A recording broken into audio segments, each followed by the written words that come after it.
Top Rio FM 90,5. Entrevista. Uma entrevista muito importante, pois estamos, durante essa semana, relembrando a chegada do derramamento de petróleo aqui no nosso litoral, na nossa região. Estivemos conversando esta semana com a Lisete Maioli, ela que faz parte aí da instância de governança regional,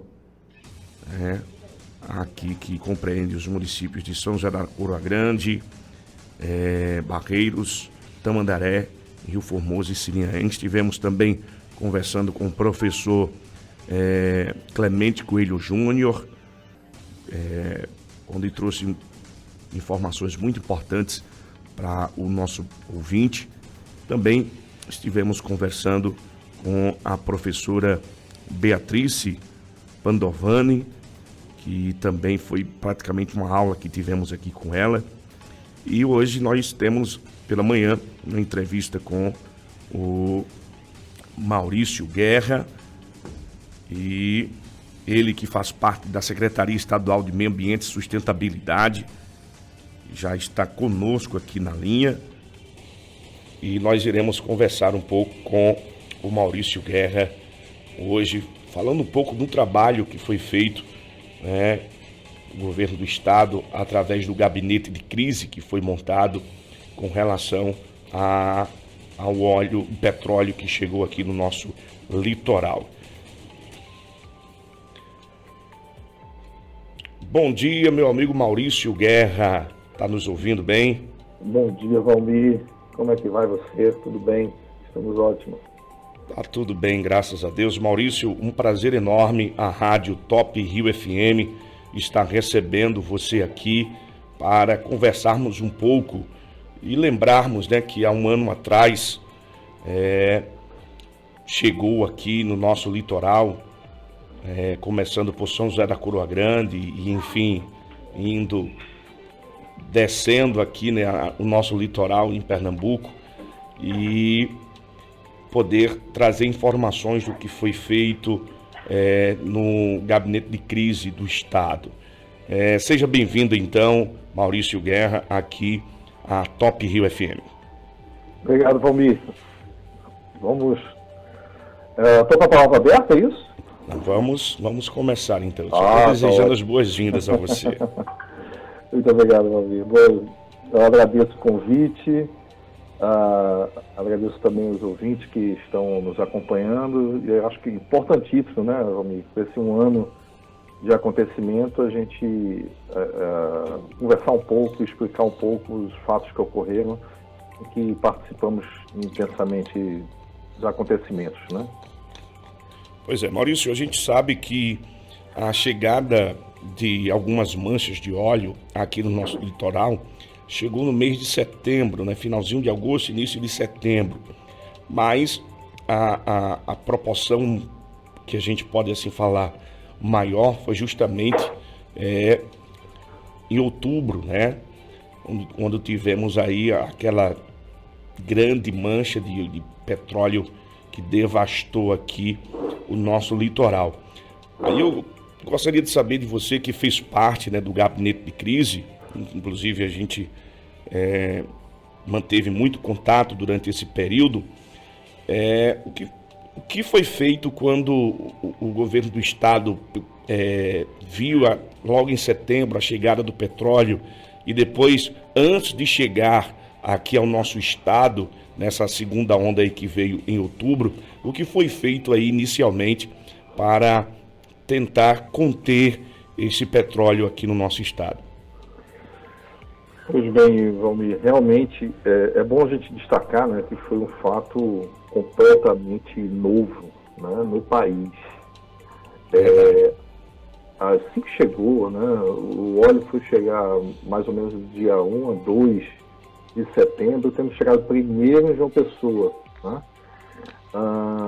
o que era estranho, porque geralmente o que a gente suspeita em acidente como esse que é alguma contaminação, alguma limpeza de lastro de navio, de tanque de navio, alguma coisa desse tipo, o que daria pequenas partículas, né? Uma situação de irregularidade, evidente, mas seria algo pequeno. Quando a gente se deparou, ele era no início, ele era um pouco acima disso. Evidentemente, nós estranhamos imediatamente a ocorrência, né? E uma ocorrência que foi bastante espalhada, né? Então, nós tivemos ali, no início, João Pessoa, Paraíba, Pernambuco e Alagoas, logo naqueles primeiros dias de setembro. Isso. Isso mesmo. Imediatamente, aquele fato trouxe uma certa novidade. Então, imediatamente nós convocamos aí o IBAMA, né, a Capitania dos Portos, a Universidade Federal de Pernambuco, para que a gente discutisse e tentasse compreender o que estava acontecendo aí. Logo no dia 6 de setembro, onde a gente ainda tinha de forma bem espaçada a chegada de pequenas partículas ali no litoral. Logo em seguida, a gente começa a surgir, ampliar, né, esse raio, né, Romir? Aí você tem Ceará chegando logo já em Sergipe. Nesse momento a gente começa já fizemos reuniões com os municípios, né, já comunicamos também os municípios litorâneos, já em meados do dia 16 de setembro, e fizemos uma reunião já no dia 1º de outubro com os órgãos ambientais do Nordeste. Uhum. Apresentamos logo em seguida, como já evidentemente neste momento já ficou evidenciado que era um crime ambiental de maior proporção, né, de grandes proporções, e que possivelmente oceânico aí, de algum vazamento de navio, né? Fizemos imediatamente também, logo nos primeiros dias aí de outubro, a notícia crime, a Polícia Federal, para que investigasse as ações. Fizemos depois reuniões com os municípios, né, apresentando a problemática, e depois nos reunimos novamente com o IBAMA para tentar obter respostas aí da Marinha e do IBAMA, uma vez que já se observava a urgência de implantar o Plano Nacional de Contingência de Acidentes com Óleo nessas condições, né? E fomos monitorando já com mais intensidade, né, Valmir? Você acompanhou bem esse momento inicial dessa segunda mancha. Na verdade, não se esperava, em hipótese alguma, porque geralmente esses acidentes, né, você tem essa primeira situação de impacto, ele se dissipa e enfim, você não tem situações de tamanha intensidade de ocorrência. Mas o que a gente observou, né? Vinha uma segunda onda acontecendo e que, nesse caso, agora foi em Alagoas. Então, praia após praia do litoral norte de Alagoas, Verdade. você vinha uma presença maior de óleo. E no dia 16, nós tivemos a reunião com o IBAMA e articulamos uma operação para fazer vistoria em São José da Coroa Grande, no dia 15. No dia 16 fizemos a vistoria em São José da Coroa Grande e imediatamente nós articulamos a Capitania dos Portos, o secretário entrou em contato com o capitão dos portos, e no dia 16 mesmo nós tivemos a presença de representantes dos municípios na Capitania dos Portos já e instauramos aí o gabinete de crise naquela ocasião. E no dia 17, Valmir, nós tivemos realmente uma situação completamente inesperada. É bom destacar, né, Valmir, que naquela ocasião foi o primeiro estado onde você efetivamente tem a presença das grandes manchas, né? Até então você vinha pequenos fragmentos. No dia 17, nós também tínhamos acionado o monitoramento aéreo, né, através do GTA, o Grupo Tático Aéreo da Secretaria de Desenvolvimento Social do Estado, e fizemos a identificação da chegada de 3 grandes manchas. Então foi um fato também inédito isso, o acompanhamento aéreo da chegada dessas manchas. Não tinha sido reportado em nenhum momento até então o avistamento de manchas aéreas. E aí a gente fez o ataque dessa mancha com uma grande dificuldade, mas no dia anterior a gente já tinha reunido com o município de São José da Coroa Grande e mobilizado instituições. O município fez a mobilização também das instituições e estávamos com o grupo todo preparado para a chegada dessa mancha, também um fato inédito naquela ocasião. E partimos para o ataque, né, Valmir? No dia 17 acabamos presenciando essa chegada ali em Peroba, e a estratégia foi tentar atacar a mancha antes que chegasse no estado. E a mancha era enorme, né, Valmir? Enorme. Verdade. E foi um esforço gigantesco de comerciantes locais, comunidade, pescadores, com embarcações dos pescadores, e a gente partiu para o enfrentamento ali dessas primeiras manchas, né, com equipes da prefeitura, equipes da Defesa Civil, algum corpo da Marinha do Brasil e todos os técnicos que estavam envolvidos naquela operação, naquela situação. Então, daí tivemos início efetivamente, ao maior desastre ambiental do litoral pernambucano, né? Segundo a professora Beatriz, do país, né? Pois é. Infelizmente... Nada igual, né? Não teve nenhum desastre até o momento igual a esse, né? Maurício, aí assim que infelizmente não conseguiu conter a mancha ali em São José da Coroa Grande. E algumas situações ocorreram fazendo com que manchas de óleo fossem vistas, principalmente naqueles locais próximos a estuários, né? Onde a gente sabe que a salinidade é mais baixa e de repente você não via mais as manchas por cima e já foi entrando no leito aí de alguns dos nossos estuários, de alguns rios importantes como o Pircinunga, né, que é a divisa ali de Alagoas com Pernambuco, o Rio Una, que é ali a divisa entre São José da Coroa Grande e Barreiros, o Mamucabas, que ali divide ali Barreiros com Tamandaré, e o Rio Formoso, que tem ali 3 municípios, né, que é Tamandaré, Rio Formoso e Sirinhaém. E ocorreu de termos muitas e muitas manchas de petróleo nesses lugares, falando aqui da nossa região. E qual foi o trabalho, então, quando houve essa chegada e essa quantidade de óleo que foi ocorrendo aí nos nossos estuários? Qual foi o trabalho aí, então, da Secretaria de Meio Ambiente do Estado e também do Gabinete de Crise, já que você fez parte aí, diretamente do Gabinete de Crise do Estado? Pois é, Valmir. A gente, né, nesse primeiro momento, ali no dia 17, os esforços foram gigantescos, né, de várias organizações e pessoas, né, que partiram para dentro d'água e fizeram resgate.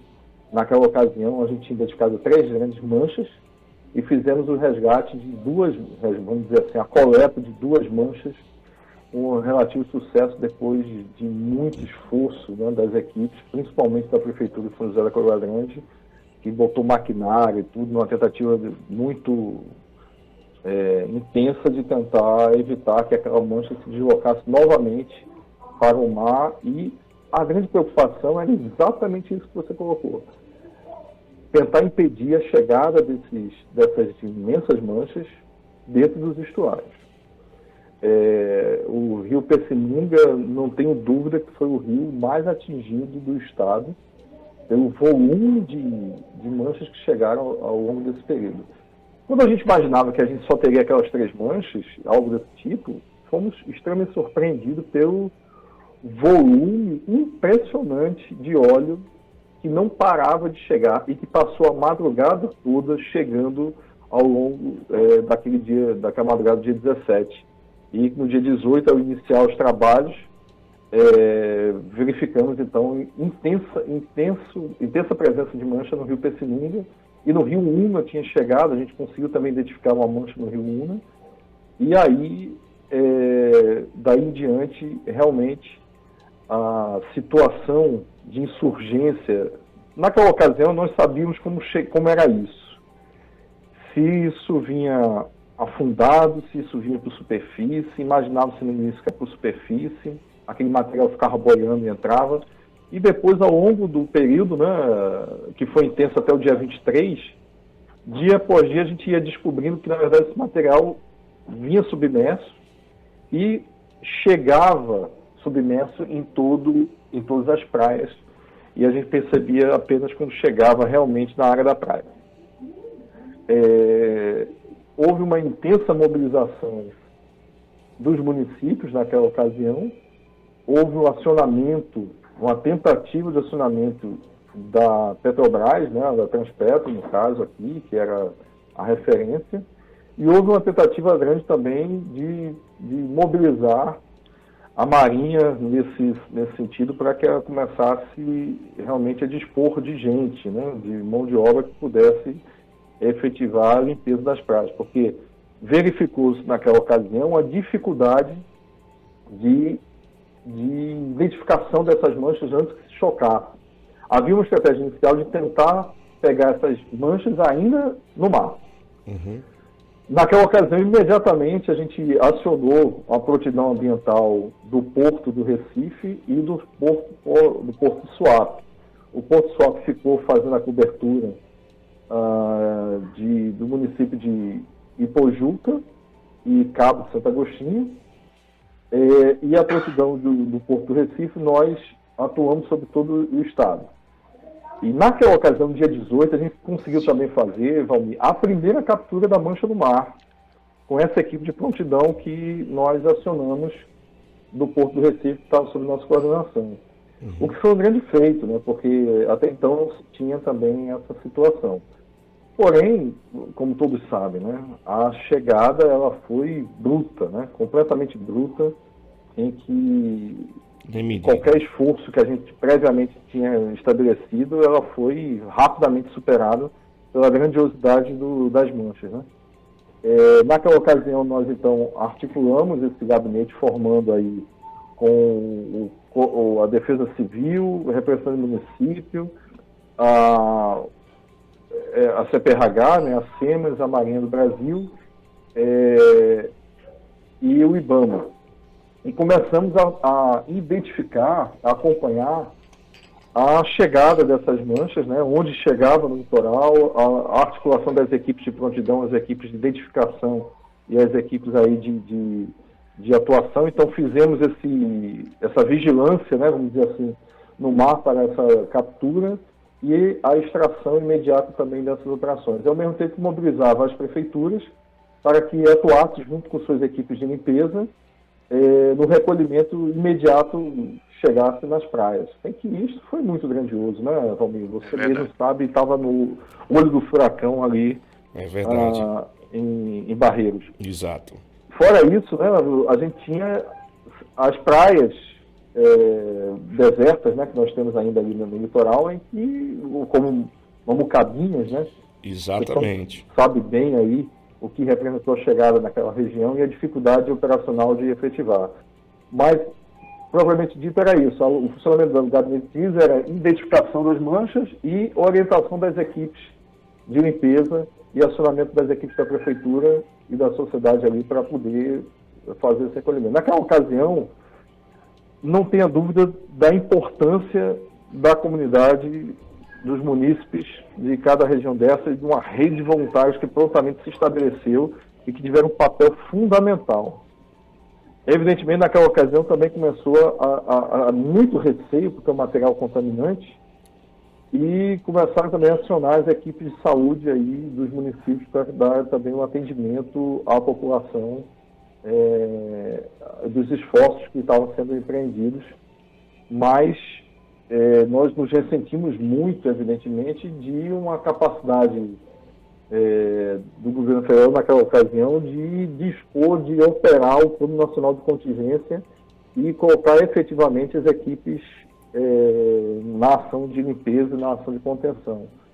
E, de fato, os esforços acabaram ocorrendo necessariamente nessa primeira situação toda, das equipes dos municípios e, evidentemente, da população que bravamente se colocou e se jogou realmente aí na atuação de resposta. Mas, naquela ocasião, a gente também, enquanto governo do Estado, a gente mobilizou equipes dos estados, articulamos os governos estaduais para que também houvesse uma investigação científica aí daquelas causas. Então, a gente articulou naquela ocasião também a Secretaria de Ciência e Tecnologia dos estados,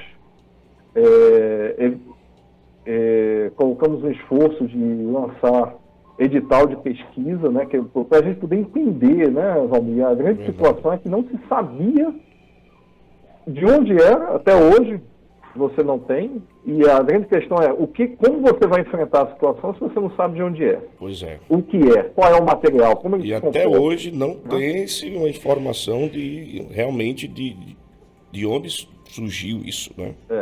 Exato. Qual era o volume, né, Valmir? A gente colocava naquela ocasião o que nós estamos nos deparando, porque a cada momento eram volumes impressionantes de óleo que chegava. Então a gente não sabia qual era a quantidade que estava dispersa no mar. Então qual era a quantidade, qual o tipo, como enfrentar. A gente percebeu imediatamente que medidas de contenção, porque esse foi um outro esforço nosso, com a prontidão ambiental que nós montamos, era exatamente o quê? Fazer o fechamento dos rios. Né? Isso. Naquela ocasião, Tamandaré, né, o município de Tamandaré foi também um gigante, né, Valmir? Naquela ocasião, isso. Em que articulou também as equipes para poder fazer a contenção. Então, a ideia era mobilizar equipamentos de contenção do que é aquilo que a gente conhece, então aquelas barreiras contentoras de óleo, e para colocar no fechamento dos rios, fazer o monitoramento aéreo, e desde o dia 17 até o final nós estivemos com as equipes de helicóptero da GTA, todas as manhãs, todas as tardes, fazendo o monitoramento dessas manchas e a identificação de onde dava as ocorrências, e ao mesmo tempo tentar dispor de material de EPI para as equipes que se dispuseram a atuar nas praias, né, da sociedade e dos municípios. Houve uma grande mobilização de doações, né, naquela ocasião de empresas que doaram. A gente fazia a gestão a partir do Corpo de Bombeiros da Defesa Civil. Nós fazíamos a gestão, a identificação de parceiros, a guarda desse material, tanto no zoológico como também na Defesa Civil, no Parque Estadual dos Irmãos, e o deslocamento desses EPIs nos postos que foram montados a partir da Defesa Civil nos municípios. Essa era a rotina, né? Fora isso, nós, com 2 ou 3 dias, não tínhamos resposta do governo federal em relação ao resíduo, né, Valmir? Você sabe como ele se amontoava rapidamente nas baterias que a gente colocava nas praias, né? Para receber o resíduo. E naquela ocasião, então, assumimos também o destino final, a coleta e o destino final desse resíduo. Era justamente essa ideia, né? a pergunta resíduo, né? Que eu iria fazer, era justamente essa, a próxima pergunta, né? Que como não houve por parte do governo federal alguma ação com relação à destinação final desse material, um volume gigantesco e também dificuldades em diversos lugares de poder fazer a destinação desse material, o governo do estado assumiu então aí essa responsabilidade, não foi, Maurício? Foi exatamente. O volume era impressionante, como eu falei anteriormente. Muito grande, muito grande. E tinha um grande problema, né, Valmir? Observamos logo no início que os sacos plásticos de lixo comum, ele simplesmente derretia. Pois é. Com a guarda do material. Não suportava a guarda do material. Não suportava. Exatamente. Imagina a mobilização de uma hora para outra de saco de ráfia ou tonéis, né? Isso. Esses tonéis de lixo que a gente teve que mobilizar, tanto de material plástico quanto de metal, né? Então a gente fez essa mobilização imediata para poder dar conta daquela situação e em Tamandaré mesmo se amontoava, em São José se amontoava o resíduo em poucos dias, porque eram toneladas impressionantes, né? Verdade. E depois no Cabo Santo Agostinho, que no dia 20, onde de longe foi... Só para ter uma ideia, a gente coletava ali em São José em torno de 13 toneladas. Foi coletado em São José. E olha que foi muito volume, né, Valmir, principalmente no Rio Pircinunga. Em Tamandaré, logo depois, na sequência, o grande volume, foi 327 toneladas de resíduo. Simplesmente no Cabo foi 1.000 toneladas de resíduo. Meu Deus. 1.000 toneladas de resíduo. A chegada do município ali foi em Itapuama, principalmente, né? Xaré, Itapuama. Foi impressionante. Então você imagina a gente ter enfrentado uma situação em São José de 3 toneladas, uma situação drástica ali em Carneiros, em Tamandaré, com 300 toneladas mais ou menos. Imagina você se deparar com 1.000 toneladas, né? E nós fizemos a coleta desse resíduo todo. Ao todo foram 1.650 toneladas de resíduo que foram coletados em sistema. Nós contratamos aí empresas de coleta, foram em torno de 8 empresas de coleta que atuaram nesse momento de recolhimento e levamos tudo para o destino final, o único do estado que é adequado a receber isso, que é em Igaraçu, né? Isso foi fundamental. Se a gente não tivesse agido rapidamente ali, o dano e a contaminação teria sido muito superior a tudo que nós vimos. Sem falar na logística para poder fazer o descarte desse material, que era complicadíssimo. Eu lembro mesmo que, com relação a Mumucabinhas, que eu estive muito atuante ali naquela região, Você foi a dificuldade foi muito grande, Maurício. Eu não sei, exatamente. Essas situações, Mamucabas mesmo, né, como você coordenou, né, e arranjou uma solução para a gente dispor o material lá em cima, né, longe da área de lavagem aí da onda do mar.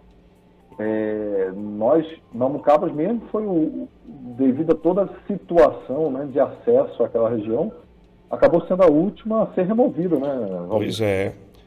Exatamente, foi porque realmente era muito complicada a logística e assim, pensando na questão, porque nós temos uma restinga muito maravilhosa ali. Exato. E para preservar de certa forma aquela restinga e não maltratar tanto, passando tanto transporte para lá e para cá, já que o acesso era muito ruim, de carros estarem atolando na restinga e tudo, enfim, a melhor solução que a gente encontrou foi justamente atravessando ali o rio Mamucabas, né? A foz ali do Mamucabas para a Boca da Barra em Tamandaré, que seria a melhor solução, e foi como a gente conseguiu realmente, né, aos poucos, para não degradar tanto ali aquele ambiente, a gente conseguiu fazer o transporte desse material, essa logística ali para a Boca da Barra, para aí sim dar o destino final.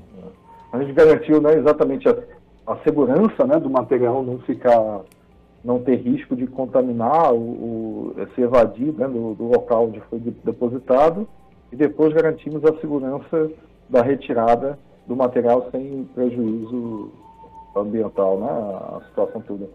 Mas, Valmir, é isso. Então, houve muito importante a atuação que nós fizemos de forma coordenada, né, coordenando as atuações junto ali no gabinete de crise, porque também nossas equipes, a gente dispôs as equipes da CTRH e da SEMAS, funcionava 12 equipes, né, distribuídas no litoral sul e no litoral norte, né, Valmir? Nós tivemos, a partir do dia 21, a situação das manchas também começou a ocorrer no litoral norte do estado, e a gente teve que dividir as equipes, né? A gente teve com elas nesse segundo momento até Jaboatão e depois pulou Recife e Olinda e bateu em Paulista, né? E aí foi de Paulista a Goiânia, né? A situação que nós tivemos a ocorrência também nessa segunda leva. E, evidentemente, então, nós tivemos a distribuição de equipes que faziam identificação. Nesse momento, a partir do dia 20, a gente começou, 20, 21, começamos a contar efetivamente com equipes da Marinha, né? em que fazia também o monitoramento das áreas atingidas e atuava na limpeza diretamente, onde a partir daí a gente conseguiu botar uma regularidade com a Marinha efetivamente atuando nesse momento de limpeza, e começamos a operar de forma mais eficiente mais na ação. Evidentemente, do dia 23 em diante, praticamente o que nós tínhamos era um rescaldo, né, vamos dizer assim, do material ainda que ficava flutuando e ficava ainda vindo um pouco desse resíduo, mas a grande situação ocorreu até o dia 23 com um impacto de manchas surpreendente, né, em toda a sua extensão. Então, evidentemente, essas operações foram colocadas, então, a distribuição das equipes para identificação e de onde tinha as ocorrências, e aí o deslocamento das equipes imediatamente para fazer a limpeza nas praias, o monitoramento aéreo para tentar identificar alguma chegada de manchas ainda em água. Nós tivemos a atuação aí da prontidão ambiental, e depois das equipes marinhas também fizeram algumas capturas em água a partir desses monitoramentos que ocorriam, aéreo pelo governo, a mobilização das equipes logísticas de limpeza, e outro fator importantíssimo, né? Chegou um momento em que a gente pressionava exatamente o governo federal para dispor das equipes de mergulho que seriam especializadas nessa área. Exato. E tivemos extrema dificuldade de fazer isso acontecer, mas ela ocorreu. Foi pressão, viu? Foi muita pressão. Foi muita pressão. E assim, tendo a importância dos nossos estuários, se não fosse realmente feita a pressão que foi feita, talvez não teria tirado a quantidade de petróleo tão grande que foi tirado quando os mergulhadores decidiram realmente mergulhar ali depois de tanta pressão, viu? Pois é, e aí os esforços foram concentrados ininterruptamente, né, no Rio Pessinunga. A gente ficou atuando diariamente no Rio Pessinunga, né? Rio Una, o Mamucabas ali também, né, que houve um volume gigantesco do Nem rio. me fale, não me lembre disso não. Pois é, infelizmente foi uma realidade terrível, né? No Rio Mamucabas e no Rio Una. Atuamos no Rio Formoso, também a atuação no Rio Formoso, na mobilização das 3 prefeituras ali, né? Principalmente de Tamandaré e de Rio Formoso, numa ajuda gigantesca e na atuação mesmo das equipes que estavam colocadas ali. Esse no Rio Formoso foi o único que efetivamente tivemos apoio da Transpetro, né, que atuou aí auxiliando as equipes, mas também dispusemos aí de mergulhadores que fizeram também um trabalho aí da Marinha, que atuaram ali, mas também atuamos com os mergulhadores do Corpo de Bombeiros, né, do Estado de Pernambuco, em que inclusive superou o número de mergulhadores da Marinha. E fizemos um trabalho forte de identificação com equipes também locais, né, de mergulho que atuaram ali na região de Muro Alto, que também, e do Paiva, né, no Cabo Santo Agostinho. Mas, infelizmente, o óleo atingiu 8 rios estuários no nosso estado, né? Jaguaribe foi menor intensidade, Jaboatão também teve menor intensidade, Maçangana, que teve um impacto importante ali, mas a maioria ficou pelas ilhas de Itatoca, que é uma das imagens que eu me lembro mais impressionantes que nós tivemos, porque ela entrou inteira, né, Valmir?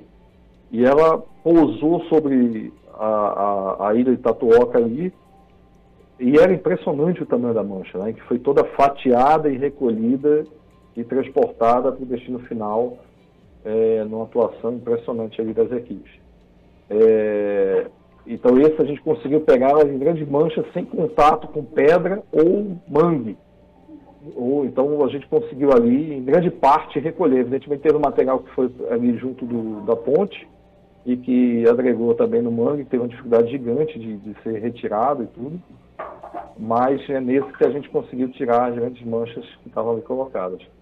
E esse incessante trabalho que foi até o fim no Rio Pessinunga, que parecia não terminar, né? Mamucabas no Pecimento que parecia não terminar, e que houve um esforço muito grande de tentar manter as equipes de mergulho da Marinha naquele local, que davam como encerrado, e a gente lutava para mostrar que não, que a contaminação... Nós tivemos que mostrar realmente a eles que ainda tinha muito, e conseguimos mostrar que tinha realmente muito petróleo ainda no ali Irmão se juntou os esforços, né, Ivan, né, que era o representante de São José da Cruz Grande da Defesa Civil, e o secretário de Meio Ambiente de Tamandaré, Manuel Pedrosa. Exatamente, Manuel Pedrosa, que foram guerreiros nessa situação, que demonstravam constantemente a necessidade de continuar atuando naquela região, e assim, com muito esforço, a gente conseguia, dentro do gabinete de crise, destinar essas áreas para que ficassem constantemente sobre a atuação da operação. Com tudo isso, Valmir, houve exatamente os prejuízos, não só no meio ambiente do Estado, e que estão ainda sob avaliação, como te falei, do edital da FATEC que lançamos naquela ocasião, em que hoje nós temos aí o início também dos trabalhos das equipes de pesquisa que foram aprovados, foram 12 trabalhos aprovados, em que a gente vai conseguir ter um panorama dos resultados do impacto, o que foi impactado, o que deverá ser feito ainda para diminuir o impacto, e como nós poderemos nos preparar para situações similares que venham a ocorrer posterior. Infelizmente, desse período todo, nós não tivemos as equipes de pesquisa que foram montadas pela Marinha, né, conduzidas inicialmente pela Marinha. Infelizmente, isso não aconteceu. Foi reunido os pesquisadores de todo o Brasil, mas ficou apenas na reunião inicial e depois não houve efetivamente o financiamento dos trabalhos de pesquisa, nem a mobilização de equipes de pesquisa mais. E nós ficamos realmente pendentes de conhecer os impactos do óleo nessa ocasião. Então, estamos com esse trabalho iniciado pelo Estado, a partir das pesquisas junto a pesquisadores aqui de Pernambuco, das universidades, e teremos algum desdobramento disso nos próximos meses, e vai nos precisar sobre a realidade desse impacto e o que nós poderemos fazer ainda para biorremediar. E houve, evidentemente, um impacto na cadeia econômica, né, Valmir, que foi extremamente sentido naquela ocasião. Nós mobilizamos o governo federal também para liberar aos pescadores o defeso. Infelizmente, isso ocorreu apenas para aqueles que estavam cadastrados, que eram pouquíssimas famílias, um pouco mais de 1.000 pessoas, e mais voltados àqueles que eram de agosto, pela defasagem do cadastro nacional, e aí atuamos refazendo o cadastro estadual, e que contemplou em torno de 12.000 pescadores aí, de famílias que dependiam desse pescado, e pressionando até hoje para que as famílias possam ter algum suporte na região. E fizemos a distribuição de cestas básicas nesse período também, logo posterior, para que pudesse minimizar a situação de fome que essas famílias começaram a se encontrar com o fim da possibilidade de realizar a pesca e a comercialização. Naquela ocasião fizemos também a análise de contaminação, onde a gente percebeu que a incidência da contaminação em água ocorreu apenas enquanto tinha presença do óleo. Logo depois, a capacidade regenerativa do mar aí foi impressionante, e você não via mais a presença de hidrocarbonetos ali, evidentemente só quando o material estava em suspensão ali naquela ocasião da chegada, e depois não mais pelas análises de água que nós fizemos, e que assegurava ali a vulnerabilidade por esse tipo de incidente, né? Mas tudo isso ocorreu de forma muito intensa naquela ocasião, né? Até levando a recomendação de não haver pesca e não haver consumo de pescado naquela ocasião. Exatamente. E também foi um fato bastante impactante sobre as famílias, né, que no nosso litoral tanto dependem do pescado e da alimentação provocada pelo pescado, né, promovida pelo pescado. É verdade. Maurício, depois de todo esse trabalho, né, realizado aí, de ter conseguido destinar todo esse resíduo corretamente, de ter conseguido fazer alguns levantamentos, de ajudar algumas famílias, como você acabou de nos informar, com relação a ver lá a qualidade da água, se ela estava apta ou não, não só para o banho, também se existia a possibilidade de voltar à pesca logo em seguida, né? E depois de algum tempo, como ficou aí o gabinete de crise com relação a essa situação, se houve alguma informação por parte do governo federal, do IBAMA e da Marinha, concernente a respostas de realmente de onde veio esse petróleo, o que foi que ocasionou para ele ter chegado dessa forma tão devastadora aqui no nosso país, e como está hoje o gabinete de crise?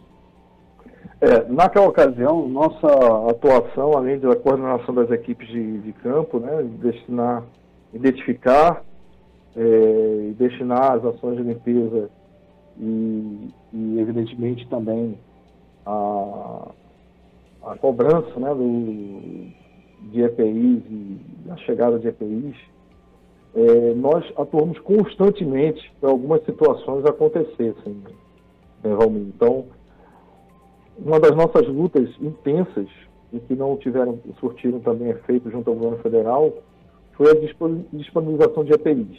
Os EPIs não chegaram. Os EPIs chegaram por compras que foram efetivadas pelo Estado e por doações da sociedade, né, em empresas. Lutávamos para que fosse instalado o Plano Nacional de Contenção, onde, com muito retardo da iniciativa, ele foi instalado e com muita dificuldade de mobilização efetiva dessas equipes. A gente lutava para a disponibilidade de equipes das Forças Armadas para que atuassem na limpeza e equipes profissionais de descontaminação da Petrobras que atuassem também na limpeza. As equipes da Marinha chegaram tardiamente, mas chegaram, e nunca chegou as equipes de descontaminação. Esse foi um dos pleitos insistentes que nós fazíamos com ofícios, porque a gente colocava que a retirada, a gente não sabia efetivamente qual é a situação de contaminação da areia ou da praia, ou do mar, ou dos rios, após a retirada do material, ou se material residual, o grau de contaminação disso. Então nós pedimos constantemente às equipes que se formassem equipes para que houvesse essa ação, onde não aconteceu, né, de descontaminação. E que até hoje a gente sente a necessidade ainda de situações como na praia de Itapuama, onde não foi concluído essa descontaminação por parte do governo federal. Também material de contenção. Nós pedimos barreiras de contenção, em que nós não fomos atendidos em hipótese alguma.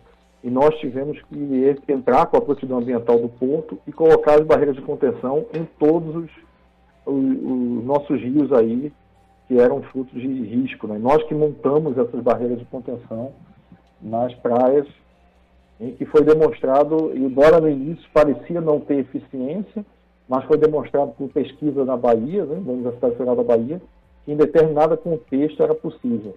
Evidentemente, a operação da manutenção dessas boias eram impressionante como eram difíceis, né? E teve muito esforço e, evidentemente, algumas situações acabaram não funcionando adequadamente, mas havia a importância disso. Bom, enfim. E nós atuávamos constantemente pedindo que houvesse exatamente as pesquisas, né, fossem desenvolvidas as pesquisas para a gente saber o grau de contaminação e como poderia ser enfrentado cada situação dessa. Também não houve sucesso nessa medida. E, por fim, o pedido de ampliação das medidas emergenciais de suporte à economia dos pescadores naquela ocasião. Também não foi atendido pelo governo federal. Então, infelizmente, o que nós temos efetivamente que aconteceu naquela ocasião e como o gabinete de crise se comportou, acabou tendo, evidentemente, momentos de muita tensão, mas que foram superadas pela predisposição das equipes que estavam dispostas naquele local, né? Então, o comando da Marinha que estava ali, os profissionais da Marinha que estavam ali, se colocaram e enfrentaram juntamente com todos nós a situação, mas você não tinha resposta efetiva do governo federal para que efetivamente nós tivéssemos uma situação ali adequada de enfrentamento, né? E então essas respostas nunca vieram. Nós, então, em dezembro, né, com o fim da situação de emergência efetiva, né, a gente tem agora uma situação que a gente chama de contaminação crônica, né, que é uma contaminação que ela prolonga, né? Evidentemente, com essas pesquisas nós vamos avaliar qual é o efetivo grau de contaminação, se de fato ele persiste, né? Mas, em dezembro, o gabinete pernambucano foi desfeito, né? Exatamente porque você não tem uma situação mais de ocorrência, como a gente teve, então a emergência acaba e vira uma situação de rotina, vamos dizer assim, sobre aquilo de resíduo que ficou a ser enfrentado. Com um ano, né, a gente continuou não tendo as respostas que a gente queria, exatamente pedimos também naquela ocasião recursos ao governo federal para que fosse empreendido para os municípios, para manter alguma situação de emergência ali colocada. Isso também não foi atendido. Chegou até a circular a solicitação da Marinha para que a gente quantificasse o que foi feito imediatamente junto aos municípios. Cada município apresentou, ou pelo menos dos 14 monitorandos aí, 7 apresentaram propostas de monitoramento. Foram encaminhadas essas propostas e não houve retorno até então, para que a gente pudesse realmente continuar tendo essas operações ocorrendo aí. Então, estamos aí também numa necessidade, e que é importante, é que esta lição que nós tivemos possa haver uma disponibilidade do governo federal em atualizar o plano nacional e os planos regionais para que a gente tenha realmente sistemas de prontidões efetivos para situações como essa, uma vez que não estamos livres de que venham novas ocorrências, como foi demonstrado naquela ocasião, um intenso fluxo de navios cargueiros de óleo, de petróleo, que temos intensificado na nossa costa, né, na costa oceânica, né, na região oceânica do Brasil. Então, fica ainda o alerta para a necessidade e o compromisso de atuação aí das medidas de enfrentamento a esses desastres. E, evidentemente, nós teremos aí também, por parte do Estado, Valmir, em breve, retorno das pesquisas da FACEP, né, em que vamos orientar enormemente para que a gente consiga reverter ou minimizar os danos ocorridos e que a gente consiga se preparar melhor para as circunstâncias. Ok, Maurício, a Rádio Top Rio FM estará à disposição para trazer aqui para o nosso público essas informações sobre as pesquisas que estão em andamento, para que o nosso público fique ciente do que está ocorrendo. Maurício Guerra, queremos agradecer a sua participação por todos esses esclarecimentos, relembrando aí esse momento marcante, né, para o nosso povo pernambucano, tão sofredor, né, e nesse momento tão difícil que enfrentamos há um ano atrás. Muito obrigado, e você pode deixar aí suas considerações finais. Eu queria só realmente agradecer, né, evidentemente, principalmente, né, Valmir, durante todo o período, deixar aqui os agradecimentos à sociedade que prontamente se colocou, seja por doação de material, seja por ação indireta de limpeza, e nós tivemos movimentos sociais significativos que atuaram naquela situação, e a população, pescadores, enfim, dispuseram enormemente para a limpeza e a proteção do nosso meio ambiente, né, Valmir? Porque, na verdade, a gente está falando de proteção do maior ativo que nós temos, que é a nossa costa pernambucana. Então, também agradecer os esforços dos municípios que atuaram ali, sobretudo ali São José, Barreiros, Tamandaré, evidentemente os demais, né, Rio Formoso, Pojuca, Cabo Santo Agostinho, que também teve uma atuação exemplar na ação, e todos os outros, né, que também tiveram bastante atuação com as equipes de limpeza.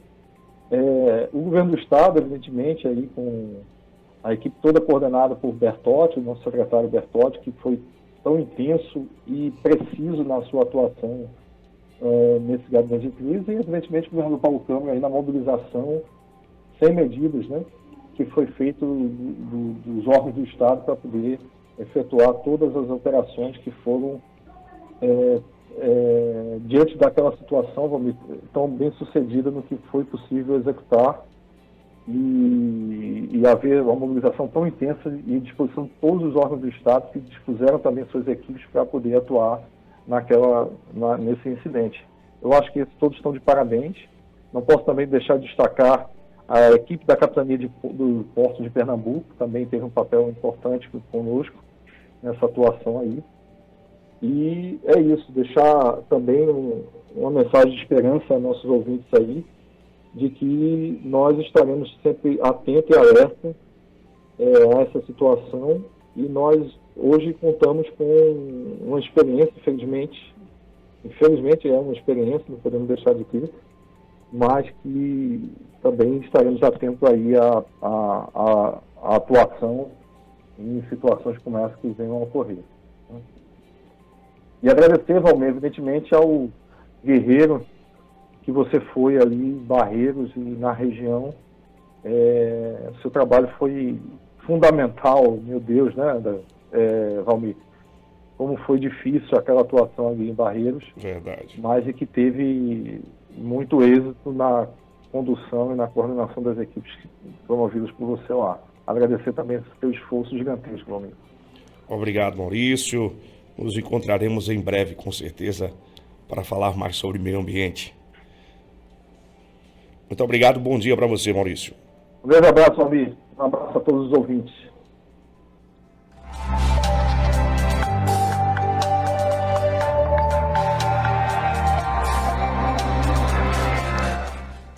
Conversamos com Maurício Guerra, ele que faz parte da Secretaria Estadual de Meio Ambiente e Sustentabilidade aqui de Pernambuco, onde podemos relembrar aí as ações que foram desenvolvidas há um ano atrás com relação ao derramamento de petróleo que atingiu aqui o nosso litoral. Top Rio FM 90,5.